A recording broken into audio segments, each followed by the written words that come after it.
Dear Patriots, before the news starts, please subscribe to our patriotic channel by clicking the subscribe button. Give us a thumbs up to this video. Don't forget to leave your opinion below in the comments section. Share the news on Facebook and Twitter so you friends see it. Thank you. Benghazi hero sees Eminem's anti-Trump rap, then he tears him apart limb from limb. Over-the-hill rap star Eminem recently released a video bashing President Trump as hard as possible in a freestyle rap. That was to be expected on some level. Marshall Mathers has never been accused of being a conservative. The crazier part is that M told his Trump-supporting fans to F off. No joke. That's literally the last line of the freestyle. Racism is the only thing he's fantastic for because that's how he gets his F-in rocks off, and he's orange. Yeah, sick Dan. That's why he wants us to disband. Because he cannot withstand the fact we're not afraid of Trump. Walking on eggshells, I came to stomp. That's why he keeps screaming drain the swamp, because he's in quicksand. Now if you're a black athlete, you're a spoiled little brat for trying to use your platform or your stature to try to give those a voice who don't have one.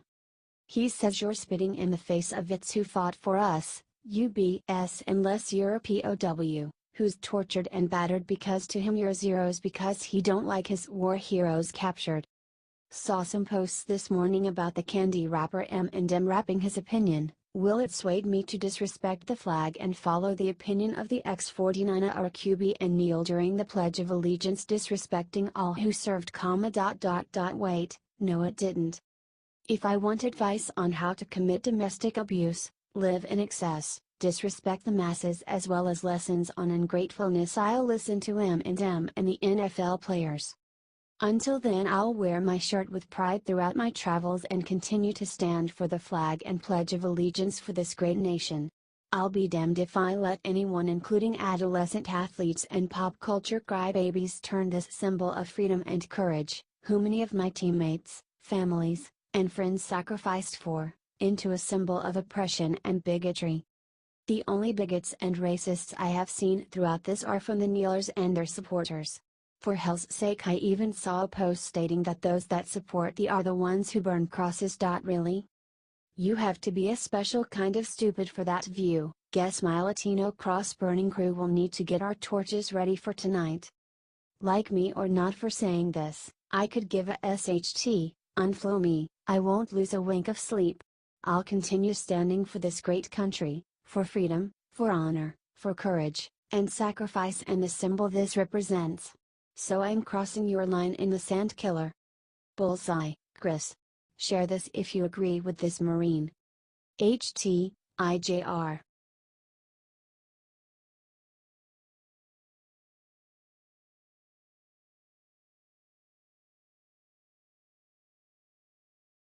Paul Ryan just got up and said 6 shocking words that had Congress trembling in fear.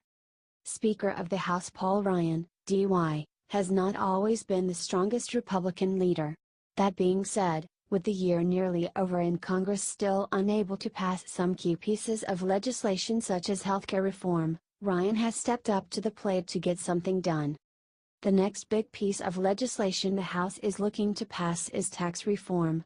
President Trump campaigned for a simplified tax code that would see more Americans bringing home more of their paychecks. While speaking at the Heritage Foundation, Ryan gave a stern warning that if Congress could not pull through for the American people again, they'd be working over Christmas. We're going to keep people here for Christmas if we have to. I don't care. We have to get this done. We have to get this done.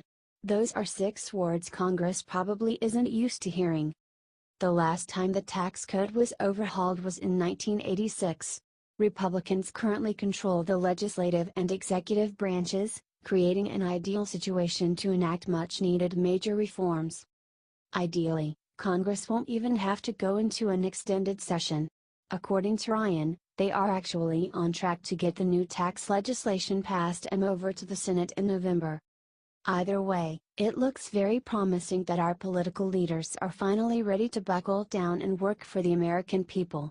We will be covering tax reform very closely, so stay tuned. HT Roll Call.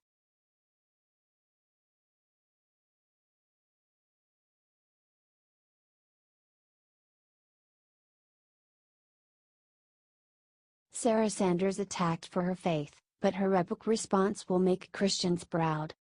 Sarah Huckabee Sanders doesn't care if the media is out to get her. When attacked, she focuses on God, something the media seriously needs. This week, the Washington Post ran a story called How Sarah Huckabee Sanders Sees the World. The tone is entirely predictable for the left-wing paper. At the beginning, they use a quote from SNL's version of Sanders to describe the press secretary. "I'm no nonsense," says SNL's Sanders, "but I'm you all nonsense." Then, later in the article, the author echoes sentiments that fellow Christians would be likely to raise eyebrows about a mother of young children taking such a high-powered, round-the-clock job. Their backward view of Sanders' religion is ironic, considering the clout Sanders gave them for the article. If someone says something about another faith, particularly liberals come to their defense in a raging motion, but if someone attacks a Christian, it's perfectly fine. At some point, we became a culture that said that was okay. When the paper turned their attention toward Donald Trump's White House behavior, Sanders' quote speaks volumes about her respect for the Lord, and her disdain for media drama. "As a person of faith, I think we all have one perfect role model. And when I'm asked that question, I point to God. I point to my faith. And that's where I always tell my kids to look." When attacked, Sarah Sanders keeps it classy. The media can learn a thing or two about her grace, but they're too blind to see when they've been schooled by a pro. Comment "I love Sarah." And share if you're proud to have a press secretary that loves God. Liberals may hate it, but Sanders' focus on faith needs to be encouraged.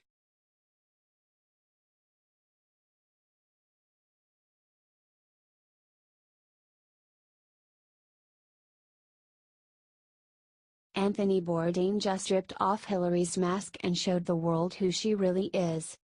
Hillary Clinton got on CNN Wednesday for an interview with Fareed Zakaria in which she condemned disgraced Hollywood movie exec and Democratic bankroller Harvey Weinstein and vowed to donate the funds he had given her for her political campaigns. She said during the interview, "I was appalled. It was something that was just intolerable in every way." Continuing, "And, you know, like so many people who've come forward and spoken out, this was a different side of a person who I and many others had known in the past." Right, sure. Celebrity chef Anthony Bourdain wasn't buying the bull and put Hillary on blast in a Tinder tirade. As more of the allegations against Weinstein come to light, it becomes more obvious just how many people in Hollywood knew about his disgusting treatment of women. Weinstein was a huge Democratic donor and fundraiser raising millions for Hillary's 2016 political campaign. Bourdain has a personal connection to Weinstein's sick ways. He is currently dating Asia Argento, an actress who has accused Weinstein of rape. That he would come out and criticize her after her interview is telling and speaks volumes about Hillary's conniving ways. Everyone seemed to know about this creep. Why was Hillary seeming to feign all this shock? H.T. Washington Examiner.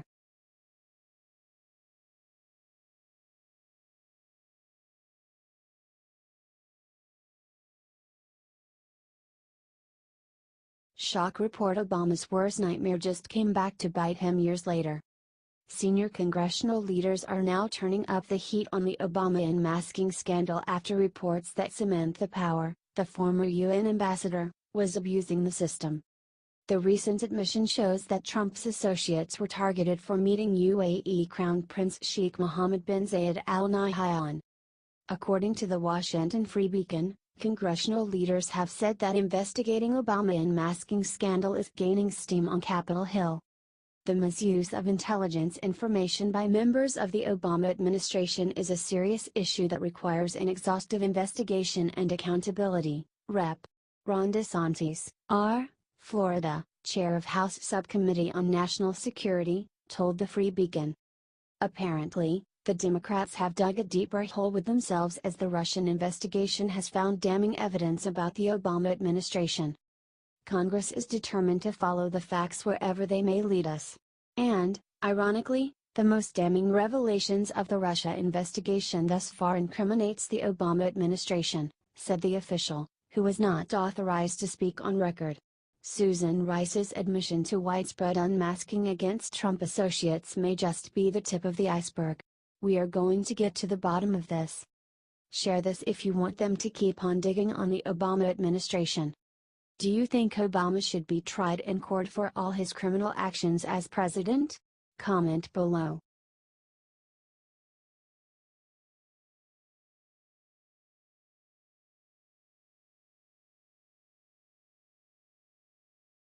Moments ago, Trump tweeted out 2 words that'll destroy NBC. Reporters are freaking. President Donald Trump is about to take down MSNBC. He said that they might be worse than CNN. Ha ha ha ha ha ha. Imagine being a reporter right now at NBC and seeing this tweet this morning from the president. NBC recently falsely reported that Secretary of State Rex Tillerson called Trump a moron. Tillerson denied this. Even Defense Secretary James Mattis came back against their frivolous reporting. Fake news made up a story that I wanted a tenfold increase in our U.S. nuclear arsenal. Pure fiction, made up to demean NBC equals CNN. Trump tweeted earlier this week. With all of the fake news coming out of NBC and the networks, at what point is it appropriate to challenge their license? Bad for country. He added in another tweet. Ouch. NBC better get their crap together. They are almost as bad as CNN at this point. Or, they are almost as bad as the New York Times. That right there is why nobody can trust the media. They pretend to be unbiased, but they aren't. Share this everywhere if you are tired of the biased media.